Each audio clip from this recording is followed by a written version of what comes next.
नमस्कार, खास खबर में आप सभी का स्वागत है। खास खबर में आज हम बात करेंगे शारदीय नवरात्र की। इस बार के शारदीय नवरात्र कुछ खास हैं, शुरुआत हो रही है 3 विशेष परिस्थितियों में। इसके साथ ही इस बार जो नवरात्र हैं 10 दिन के हो रहे हैं और इस बार जो माता शारदीय नवरात्र में आ रही हैं, वो डोली पर सवार होकर आ रही हैं। तो 10 दिन के नवरात्र होना, डोली पर सवार होकर आना और फिलहाल जिस तरह का माहौल चल रहा है, उस माहौल में इस बार के शारदीय नवरात्र को लेकर लोगों के ज़हन में कई तरह के सवाल हैं। जब हमने हमारे सोशल और डिजिटल प्लेटफ़ॉर्म पर ये सवाल छोड़ा था कि आज हमारा विशेष कार्यक्रम शारदीय नवरात्र को लेकर होगा, तो कई तरह के सवाल आए हैं। उन सवालों के भी जवाब यहाँ से ढूँढने की कोशिश करेंगे और उन सवालों के जवाब देने के लिए हमारे साथ ज्योतिषाचार्य जुड़े हुए हैं। ज्योतिष के जो विशेषज्ञ हैं, उनसे हम जानने की कोशिश करेंगे। सबसे पहले आप सभी से उनका परिचय करवा देते हैं। हमारे साथ प्रोफेसर डॉक्टर विनोद शास्त्री जी इस चर्चा में जुड़े हुए हैं। हमारे साथ डॉक्टर पुरुषोत्तम गौड़ जी इस चर्चा का हिस्सा बनेंगे और साथ ही डॉक्टर अमित व्यास ज्योतिषाचार्य, आप तीनों, आप सभी का स्वागत है हमारे साथ जुड़ने के लिए। शास्त्री जी, सबसे पहले आपके पास आना चाहेंगे। इस बार जो नवरात्र हैं, सबसे पहला जो सवाल है वो यही है कि 10 दिन के नवरात्र हैं, तो लोगों को ज़हन में सबसे पहला सवाल यही आ रहा है कि अगर 10 दिन के नवरात्र हैं, तो क्या विधि-विधान में किसी तरह का कोई बदलाव होगा या उसका असर कुछ अलग होगा? शास्त्री जी। जी 10 दिन के इस बार नवरात्र हैं, क्या विशेष खास इनको और किस तरह से स्पेशल माना जाए? देखिए, नवरात्र तो सभी अपने आप में स्पेशल हैं और इस बार जो नवरात्र हैं उनमें विशेषता ये है कि ये अधिक है, इसमें तृतीया तिथि की वृद्धि हो रही है और जब नवरात्र में वृद्धि होती है तो वो सर्वश्रेष्ठ माना जाता है देश और दुनिया के लिए, सभी आम जन के लिए। तो ये नवरात्र तो सुख, शांति और समृद्धि की एक नई ऊर्जा भरने का एक विशेष स्रोत है, विशेष अवसर है। इसलिए इस अवसर पर 10 दिन का जो नवरात्र हो रहा है, ये अपने आप में एक बहुत बड़ा संयोग है और बहुत बड़ा सुयोग बना हुआ है। जी, लेकिन ये भी कहा जा रहा है, आपने कहा है कि अधिमास अधिक इसलिए है क्योंकि तृतीया 2 दिन में हो रही है, वो तृतीया बढ़ी है। लेकिन डोली पर सवार होकर आना, इसको कई जगह पर यह कहा जाता है कि ये थोड़ा सा कई मायनों में देश के लिए, राजनीतिक हालात के लिए, वैश्विक जो चीजें हैं उनमें कुछ संकट की तरफ इशारा करती हैं। वैसे तो क्या इसका जो वाहन है, वाहन पर जिस पर सवार होती है उसके आधार पर जरूर विश्व में कुछ अशांति और कुछ विषमताएं बढ़ने की शंकाएं देती हैं, जो आर्थिक, मानसिक और राजनीतिक अस्थिरता पैदा करेंगी दुनिया में। लेकिन उसके बीच में, अस्थिरता के बीच में स्थिरता के संकेत देती हैं कि ये कुछ जगह अस्थिरता रहेगी, लेकिन भारत के लिए ये स्थिरतादायी रहेगी, साथ ही भारत में समृद्धिकारी भी रहेगी। जी, भारत की राजनीति के परिप्रेक्ष्य में, क्योंकि अभी हमारे जो बाकी ज्योतिषाचार्य हैं, शायद तकनीकी खामी की वजह से अभी जुड़ने में थोड़ा-सा विलंब हो रहा है। लेकिन एक सवाल इस बीच राजनीति को लेकर ज़रूर आ रहा है, क्योंकि अभी फिलहाल राजनीतिक घटनाक्रम चल रहे हैं और इन राजनीतिक घटनाक्रमों में बहुत ज़्यादा कटुता देखी गई है, बहुत ज्यादा एक दूसरे पर पर्सनल आक्षेप देखे गए हैं। शारदीय नवरात्र कुछ इशारा लेकर आते हैं एक अगले साल के लिए। क्या लगता है आपको, राजनीतिक परिप्रेक्ष्य में अगर हम इन शारदीय नवरात्र को देखते हैं, क्या राजनीतिक उथल-पुथल, राजनीतिक स्थिरता या फिर अस्थिरता आपको नजर आती है अगले कुछ दिनों में? देखिए, राजनीतिक दृष्टि से तो ग्रहों के संचार और खासतौर से गोचर ग्रहों का जो परिवर्तन है वो विशेष परिवर्तन देने वाला है, क्योंकि अभी बृहस्पति अक्टूबर में 9 अक्टूबर को वक्री होगा और इसी के साथ में शुक्र की स्थिति है, 13 अक्टूबर को शुक्र वृश्चिक में आएगा। तो ये जो कुछ योग है, अक्टूबर में ही मंगल आ जाएगा तो नीच के राशि पर आएगा। तो ऐसी स्थिति में ये विश्व के लिए एक बहुत बड़ी चुनौती, आर्थिक संकट और राजनीतिक संकट तो देता है। लेकिन दो चीजें होती हैं कि कूर्म चक्र के अनुसार भारत और खासतौर से दक्षिण पूर्वी एशिया और जो इसके इस एशिया महाद्वीप के कुछ देश हैं, उनके लिए ये बहुत ही प्रोग्रेसिव रहेगा। तो एक भाग किसी के लिए परेशानी का है तो दूसरे भाग अपने आप, जैसे एक नीचे झुक रहा है तो दूसरा अपने आप ऊपर उठ रहा है। तो वैसे ही ये जो पश्चिमी देशों के लिए थोड़ी सी अराजकता और अशांति का रहेगा, लेकिन पूर्वी विश्व के लिए ये उत्थान का रहेगा और खास तौर से भारत के लिए ठीक रहेगा। लेकिन नीच का मंगल भारत के लिए अच्छा है, लेकिन विश्व के लिए अच्छा नहीं। हाँ, राजनीतिक दृष्टि से यहाँ पर भी मनोमालिन्य बढ़ेगा और कई जगह कुछ ऐसी अस्थिरताएं बढ़ सकती हैं जिसके कारण से पार्टियों में विघटन आ सकता है कि खुद बड़ी बड़ी पार्टियां जो सत्ता संभाल रही हैं वो भी अपने आप को बचाने का प्रयास कर सकती हैं। हो सकता है विघटन के कगार पर पहुंच जाएं। इसलिए ऐसी स्थिति दोनों में ही होगी। जो विपक्षी दल है उनमें भी इस तरह की मनस्थितियां बनेगी, तो सत्ता पक्ष में भी इस तरह की स्थितियां बनेगी कि आपसी वैमनस्य के कारण से जनता का विश्वास थोड़ा खोएंगे।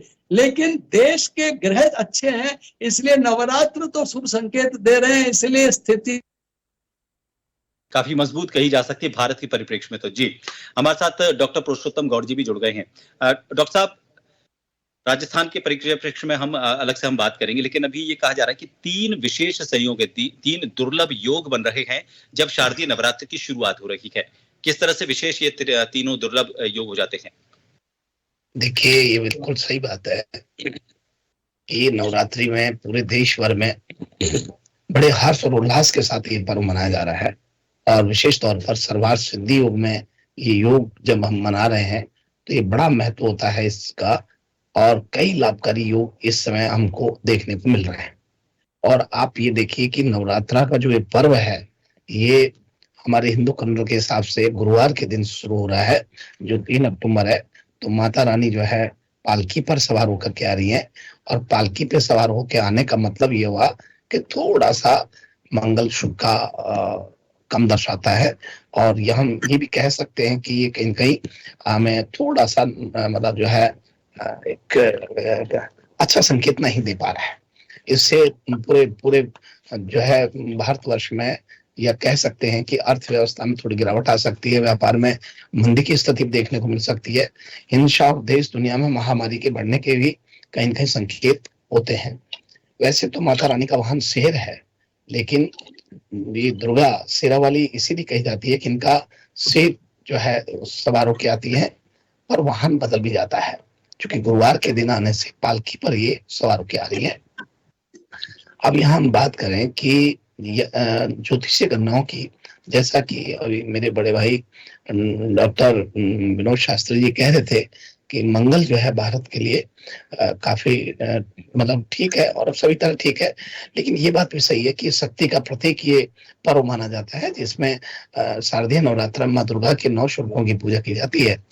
और मैं समझता हूँ कि भारत की धरती पर हमारे संतों का, ऋषि महर्षियों का और प्रत्येक सनातनी का बहुत ज्यादा लगाव और प्रेम और स्नेह बड़ी उत्सुकता के साथ में माँ भगवती की सेवा में, अपने आराध्य की सेवा में पूरे 9 दिन होते हैं। तो ऐसे में जो कहीं कहीं ये जो पूजा पाठ अनुष्ठान हमको, भारत को बहुत बल देता है, क्योंकि मेरा मानना है कि धर्म कर्म जो है, अच्छे कर्म जब करते हैं तो अच्छे फल ही प्राप्त होते हैं, और निश्चित रूप से ये कहीं कहीं आपको हमको लाभ देगा। मैं तो ये भी कहूंगा कि इशारा करता है देश को आर्थिक संकट, प्राकृतिक आपदा का सामना करना पड़े, लेकिन 8 दुर्लभ योग बने हैं। तो 8 दुर्लभ योग जो हैं ये नवरात्र के दौरान बने हैं। 3 अक्टूबर को सर्वार सिद्धि योग ऐन्द्रिय योग बना हुआ है, 5 अक्टूबर को सर्वार सिद्धि योग प्रति योग बना हुआ है, 6 अक्टूबर को प्रति योग बना है, और सर्वार सिद्धि योग के मानस योग भी है, और 8 अक्टूबर को आयुष्मान योग है, और 9 अक्टूबर को ध्वज योग और शोभन योग है, 10 को जो है धाता योग और अक्टूबर, और 11 अक्टूबर को सर्वार सिद्धि योग आनंद योग है, 12 को भी सर्वार सिद्धि योग है। मैं जो आपसे कहना चाह रहा हूँ, ये जो योग है, इन योग में हम पूजा अर्चना कर रहे हैं, और चूंकि जब सर्वार सिद्धि योग पूरे नवरात्र में हो रहे हैं, अनेक प्रकार के और भी योग हो रहे हैं, लेकिन जब नवरात्रा बढ़ता है तो बड़ा शुभ माना जाता है। इस बार नवरात्रा हमारा बढ़ रहा है, और इसलिए बढ़ रहा है नवरात्रा कि ये 3 तारीख से शुरू होकर 12 तारीख को जो है संपन्न हुए, और 12 तारीख को जो संपन्न हो रहे हैं, ये 12 तारीख के दिन 10:59 तक नवमी रहेगी, और उसके बाद 10वीं रहती है। तो दशहरा का पर्व जो है शाम को रहेगा, लेकिन 10 बजे तक नवमी का पूजन होगा, अर्चन होगा, कन्याओं को भोजन आदि, और सब प्रकार से जो है हवन पूजन नवमी की, ये सब जो है नवमी 12 तारीख को होगा। तो 10 दिन के नवरात्रे हो गए। तो मैं डॉक्टर साहब कहना चाहूंगा प्रभात जी कि जब 10 नवरात्रे पढ़ते हैं तो बड़ा शुभ संकेत करते हैं, और ये कहीं कहीं भारत की आर्थिक स्थिति को, वित्तीय प्रबंधन को बहुत मजबूत बनाएगा। वहीं आपको बताएं, भारत के युवा अपनी योग्यता, क्षमता, शक्ति, सामर्थ्य से लोहा बनाएंगे, और अब कई प्रकार के जो है रोजगार प्राप्त करने में अपना लोहा बनाएंगे, और योग्यता में भी, बल्कि मैं कहूँगा पूरे विश्व के हृदय पटल पर भी युवा हमारे खास तौर पर अपनी पढ़ाई से, अपने कौशल से एक बहुत नया आयाम स्थापित कर सकते हैं। बिल्कुल, आपने सही कहा। अभी पिछले कुछ दिनों के संकेत भी ऐसे थे। खेल में देखिए आप किस तरह से भारत की जो युवा शक्ति है, उन्होंने भारत का नाम रोशन किया है। डॉक्टर अमित व्यास जी हमारे साथ जुड़ चुके हैं। अमित जी, एक सवाल अभी एक दर्शक आया हमारे पास, जोधपुर से रणवीर हैं, उन्होंने ये पूछा है कि चूंकि 10 दिन के नवरात्र हैं, एक बढ़ चुका है, तो 9 दिन तक उन्हें पता है कि किस किस देवी की और कैसे कैसे पूजा करनी है। एक दिन जो बढ़ा है उसमें पूजा का क्या व्यवस्था रहेगी? मतलब उस एक दिन बढ़े में क्या तीसरे दिन जिस माता की पूजा की जाती है उसी को अगले दिन भी करना है, या फिर उनके जहन में सवाल है कि वो एक दिन जो बढ़ा है वो मेरे लिए कैसे खास हो जाता है, और उस दिन पूजा के लिए हमारा पूरा 9 दिन का जो एक क्रम बना रहता है, सेट एक पैटर्न है कि हमको किस दिन कौन सी पूजा करनी है, वो क्या बदल जाएगा और कैसे बदलेगा? देखिए, ऐसा है कि प्रश्न बहुत ही अच्छा किया गया है, क्योंकि इस प्रकार के प्रश्न कहीं ना कहीं हमारे मन में जिज्ञासाओं को तो जन्म देते ही हैं, लेकिन हमारे ज्योतिषियों के लिए भी एक चर्चा का कहीं ना कहीं केंद्र बिंदु बनता है। क्योंकि क्या होता है कि अगर हम अपने धर्म और शास्त्र के अनुसार, या यूं कह लीजिए कि ज्योतिषीय गणना के आधार पर अगर कोई बात बोलते हैं, और अगर उसमें कोई चीज अपवादजनक हो जाती है, तो कहीं ना कहीं उसका सोल्यूशन भी हमारे पास होना चाहिए। तो जो प्रश्न किया गया उसका उत्तर देखो, सीधी सी बात यह है कि जो तिथि बढ़ती है और उस तिथि की जो देवी हैं उनकी तो खैर पूजा आपको करनी ही है, लेकिन क्या होता है कि हमारे द्वारा हमारे हिंदुस्तान में जितने भी 30 त्योहार बनाए जाते हैं उनका एक अपना वैज्ञानिक महत्व होता है, और कोई भी तिथि घटती है या बढ़ती है उसके लिए कहीं ना कहीं सूर्य को ही जिम्मेदार माना जाता है। क्योंकि विनोद जी इस बात से सहमत भी होंगे, क्योंकि काल गणना के अंदर अगर सूर्य की स्थिति कहीं ना कहीं हमारी काल गणना में तिथि को बढ़ाने में या घटाने में रोल प्ले करती है, तो हमारा ये मानना है कि हिंदू धर्म में अगर हम संबंधित देवी देवता की तो पूजा कर ही लेते हैं उसी दिन, लेकिन अगर हम गायत्री मंत्र का जाप अपने जप और तप में इस्तेमाल कर लेते हैं तो निश्चित रूप से हमारी नौ दुर्गा में की गई जो पूजा है वो शास्त्र सम्मत तो साबित होती है, बल्कि उसकी प्रभावशीलता और भी बढ़ जाती है। तो ऐसी स्थिति में गायत्री मंत्र का जाप करना या गायत्री मंत्र का अगर आप हवन करते हैं नौ दुर्गा के समय पर, तो निश्चित रूप से आपको सूर्य के समान ऊर्जा और ताप की तो प्राप्ति होती है, बल्कि कुंडली के जो भी छोटे मोटे दोष होते हैं, क्योंकि जरूरी नहीं है कि हर आदमी पूजा जाप तप कर रहा है तो उसके ऊपर सभी ग्रहों का प्रभाव पॉजिटिव होगा, लेकिन जप तप करने से निश्चित रूप से हमारे शरीर के जो मन विकार हैं उनको समाप्त करने में तो सफलता मिलती है, बल्कि हमारे आत्मा का शुद्धिकरण करने के लिए भी इस प्रकार के शास्त्र सम्मत उपाय बताए गए हैं। और चूंकि नौ दुर्गा जब आती हैं वो कहीं ना कहीं मौसमी परिवर्तन की वजह से हमारे जीवन शैली के रहन सहन को, हमारे खान पान को प्रत्यक्ष और अप्रत्यक्ष रूप से प्रभावित करती हैं। इसीलिए हमारे जो 30 त्योहार हैं वो ऐसे समय पर आते हैं जब हम अपने शरीर को अच्छी तरीके से आराम देने की स्थिति में होते हैं और कहीं ना कहीं हम उसका लाभ अपने जप तप और अन्य प्रकार के ध्यान माध्यम से उसको पूरा करने का प्रयास करते हैं। तो कहने का तात्पर्य यह है कि अगर किसी भी तिथि का बढ़ना निश्चित रूप से हमारे दृष्टि से शुभ होता है, लेकिन उसकी शुभता प्राप्त करने के लिए मेरा ऐसा मानना है कि अगर हम उस समय पर गायत्री मंत्र का जाप करें या गायत्री मंत्र का हवन करते हैं तो निश्चित रूप से उसकी प्रासंगिकता कहीं ना कहीं हमारे लिए लाभदायक सिद्ध होगी। जी, विनोद जी आपके पास आना चाहिए सर। ये आजकल की जो लाइफ स्टाइल है सबको पता भी है। श्राद्ध पक्ष में हमारे साथ एक पंडित जी जुड़े हुए थे, उनसे हमने बात की थी। लोगों का जो सवाल था वो इससे भी जोड़कर देखा जा रहा है। उनका ये कहना था कि चूंकि शुद्ध सामग्री होनी चाहिए, घर में बनी होनी चाहिए, उससे श्राद्ध का मतलब तर्पण करना चाहिए, वही भोग लगाया जाना चाहिए, लेकिन चूंकि अब लोग फ्लैट्स में रहते हैं, उनको गाय नहीं मिल पाती हैं, ये श्राद्ध पक्ष से जोड़ा। ऐसा ही सवाल यहाँ भी है। लोगों की जो लाइफ स्टाइल है उस हिसाब से जब वो पूजा करते हैं 90 दिन, कन्याओं की पूजा करते हैं, बटुकों की पूजा करते हैं, तो ऐसे में घर में बनी सामग्री तो वो उपलब्ध उनके लिए बड़ी मुश्किल हो जाती है। या तो वो बाजार से लेकर आते हैं सामग्री, और बाजार से जो सामग्री लेकर आते हैं उसमें कई बार टॉफी ले आते हैं, खिलौने ले आते हैं, या फिर बाजार से चॉकलेट्स वगैरह वो लेकर आते हैं और वो बटुकों को या फिर कन्याओं को दान करते हैं। अब चूंकि वो संयुक्त परिवार है नहीं, बुजुर्गों के साथ नहीं रहते, तो उन्हें पता नहीं कि घर में सामग्री क्या बनानी, कैसे बनानी, और उनकी लाइफ स्टाइल ऑफिस के काम और पूरी जिंदगी ऐसी भागदौड़ की होती है कि बाजार से सामग्री लेकर आते। तो उनका सवाल ये था, हालांकि उदयपुर से सवाल है लेकिन रहती जयपुर में ही है वो, उनका ये कहना था कि क्या अगर हम बाजार से कोई सामग्री लाकर कन्याओं को जब नवरात्र पूजन में हम दान करते हैं या उनको देते हैं तो क्या उतना ही विधान मिलता है या फिर सामग्री घर की ही बनी होनी चाहिए? देखिए, प्रभु या भगवती या हमारे पितर ये कभी भी बाजार की या घर की सामग्री से प्रसन्नता या अप्रसन्नता का प्रश्न नहीं होता है। ये सब भावों का प्रसंग है कि भाव आपके कैसे हैं। जैसे ऋषि जी एक बार भगवान कृष्ण के पास केला लेके गए थे, केला उनके पास में एक केला का छिलका तो उनको देते रहे और केला नीचे गिराते रहे। तो वैसे ही भाव प्रधान है कि हम भावों से कुछ भी प्रभु को समर्पित करते हैं तो प्रभु उससे प्रसन्न होते हैं। वो बाजार में हम जो घर में भी बनाते हैं वो सामग्री तो खरीदी हुई कोई घर में तो पैदा होती नहीं है, सब सामग्री लाते तो बाजार से ही है, पर वो बाहर पकी हुई होती है। अगर पकी हुई सामग्री घर बाहर से भी आती है तो उसका कोई दोष नहीं होता है। परिस्थितियां अगर हमें अलाउ नहीं करती है तो बाहर से ला करके भी हमारी श्रद्धा सुमन हम अर्पित कर सकते हैं, उसमें किसी तरह का दोष नहीं होता है। और दूसरी बात यह है कि बाजार से लाई जाए या घर में कोई संपन्नता, ऐसी भी स्थिति हो सकती है कि हम बाजार से भी लेने की स्थिति न हो आर्थिक, तो श्राद्ध हो या पूजन हो, इसमें तो मानसिक पूजन भी होता है। और जहां तक तर्पण होता है वो सिर्फ जल से भी तर्पण किया जा सकता है और अपने पितर तो उस जल मात्र से भी तृप्त हो जाते हैं। जरूरी नहीं उसके लिए वो बहुत पकवान ही बनाए जाएं, एक तिल से और तर्पण से ही हमारे पितर प्रसन्न हो जाते हैं। घर की स्थिति ठीक नहीं है तो जरूरी नहीं कि उसके लिए कोई बहुत बड़ा भोज का या बहुत बड़े पकवान की व्यवस्था की जाए। जी, आपने बिल्कुल सही कहा कि भगवान तो ऐसे हैं जो चावल के एक दाने से अपना पूरा उदर भर लेते हैं। शबरी के झूठे बेर खाकर उन्होंने अपनी उदर शांति की थी। तो ये भाव की बात आपने बिल्कुल सही की। डॉक्टर गौर साहब हमारे साथ जुड़े हुए हैं।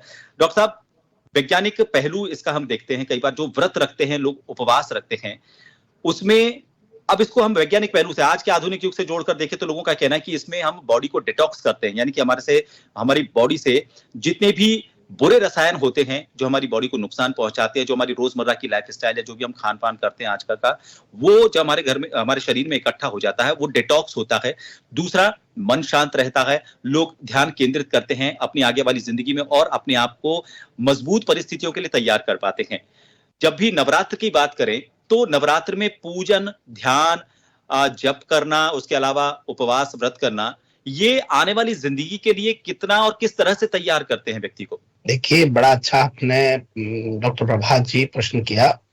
मैं आपको बताना चाहता हूं कि उपवास का उद्देश्य शरीर, मन और आत्मा को शुद्ध करने का होता है और ऐसा माना जाता है कि आहार प्रतिबंधों का पालन करने और आध्यात्मिक प्रथाओं को अपनाने से व्यक्ति अपने शरीर को शुद्ध कर पाता है, चाहे वो वैज्ञानिक दृष्टिकोण से डिडक्स कर रहा हो या फिर मानसिक स्पष्टता से वो अपने आप को बहुत शुद्ध बना रहा हो या फिर आध्यात्मिक शक्तियों से संबंध बनाने के लिए व्रत रख रहा हो।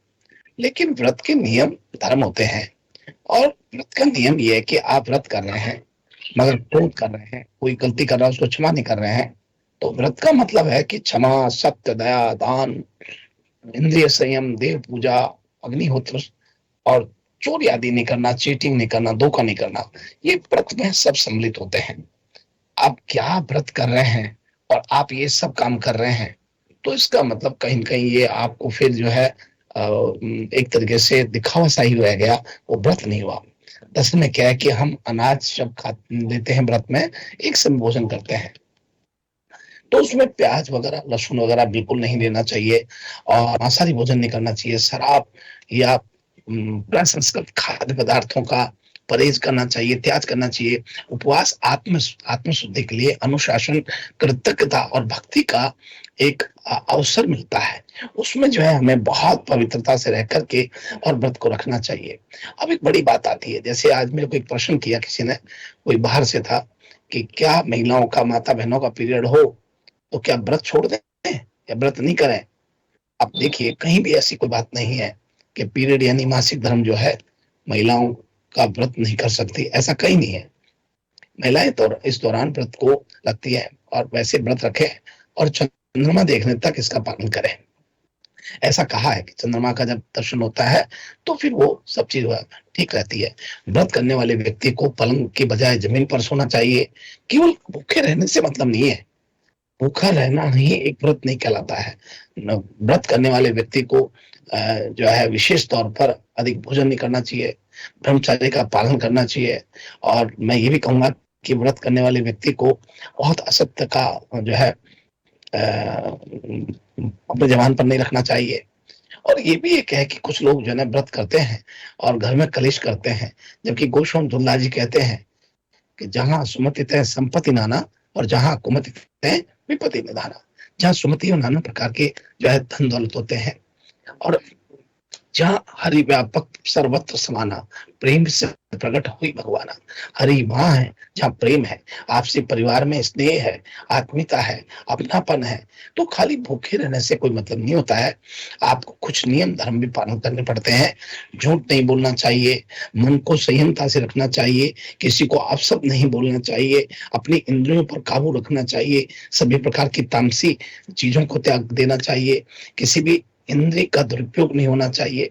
व्रत करते समय व्यक्ति माँ दुर्गा या अपने इष्ट के, अपने आराध्य की जो साधना कर रहा है, केवल उन्हीं का आत्मसात, उन्हीं का पूरा ध्यान रखना चाहिए। तब तो आपके व्रत ठीक है, नहीं तो फिर महाराज व्रत नहीं हुए, फिर तो आप अपने जो है जो आप कह रहे हैं योग के साधन से अपने वजन को कम करने के प्रयास कर रहे हैं। व्रत में बार बार जल पीने से बचना चाहिए, गुटखा, तम्बाकू, मसाला आदि नहीं खाना चाहिए। ब्रह्मचर्य का पालन बहुत जरूरी होता है।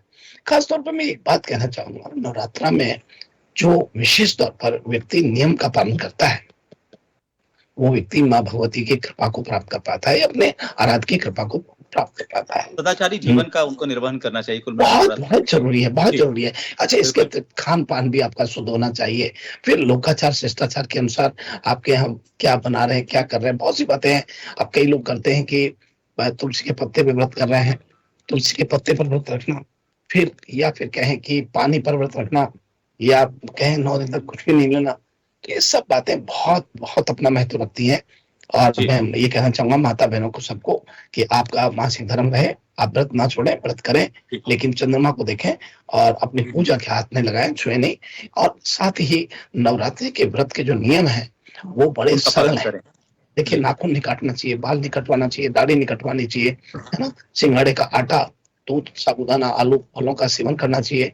मतलब अपने नियम धर्म से रहना चाहिए, तब तो इन चीजों जी, का आनंद है और तभी बिल्कुल। उसका भगवान की कृपा। अब खाली भूखे रहने से तो कोई मतलब नहीं। पर मैं कहता हूँ कुछ भी नहीं, थोड़ा बहुत जो भी आप कर रहे हैं करें, किसी भी रूप में कर रहे हैं करें, चाहे उठते बैठते नवरात्रा करें, चाहे पूरे 9 दिन के लिए करें, चाहे किसी तरह से करें, लेकिन करें। यूं तो नवरात्रि 9 दिन के व्रत का विधान बताती है, एक कारणवश आप नहीं कर पा रहे तो कोई बात नहीं, सिर्फ अष्टमी के दिन कर सकते हैं, पड़वा के दिन यानी प्रतिपदा को कर सकते हैं, उठते बैठते कर सकते हैं।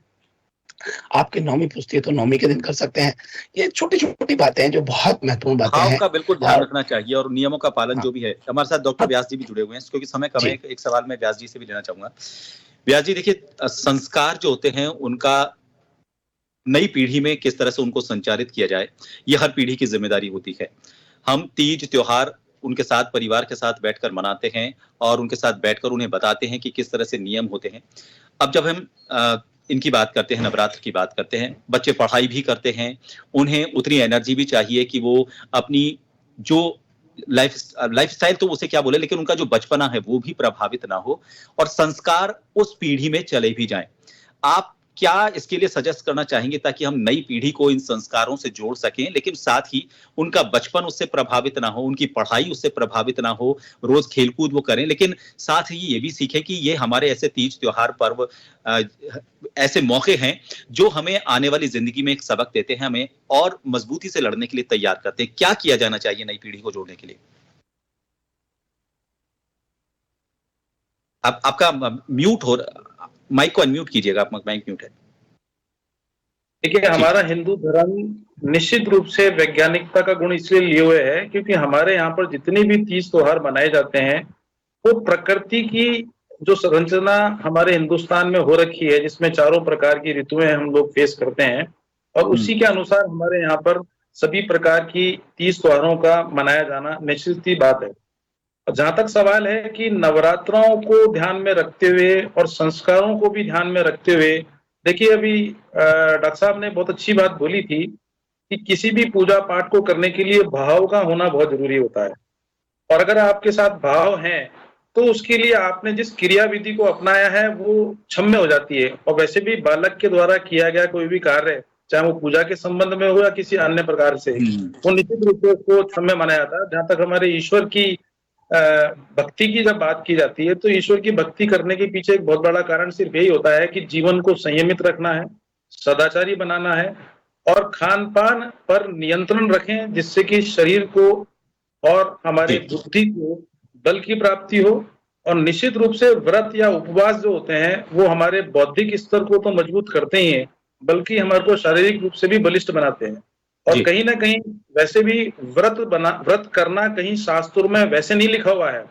व्रत करना केवल इसीलिए आवश्यक हो जाता है जिससे कि आप अपनी बॉडी को डिटॉक्स कर पाए, अपने आप को कंसंट्रेट कर पाए और भक्ति करने के लिए त्याग का होना बहुत जरूरी है। और त्याग करने के लिए सबसे पहला त्याग होता है भोजन का त्याग। और जब आप भोजन का त्याग करते हैं तो उसके लिए निश्चित रूप से व्रत एक सशक्त माध्यम है। और आपने एक प्रश्न किया कि आज की जो युवा पीढ़ी है उसको संस्कार भी मिलते रहे और कहीं ना कहीं वो हमारे जो उनका व्यक्तिगत जीवन है उसमें भी किसी प्रकार की कोई रुकावट नहीं आए। देखिए, ऐसा होता है शास्त्रों में कई प्रकार के विधान है पूजा करने के लिए।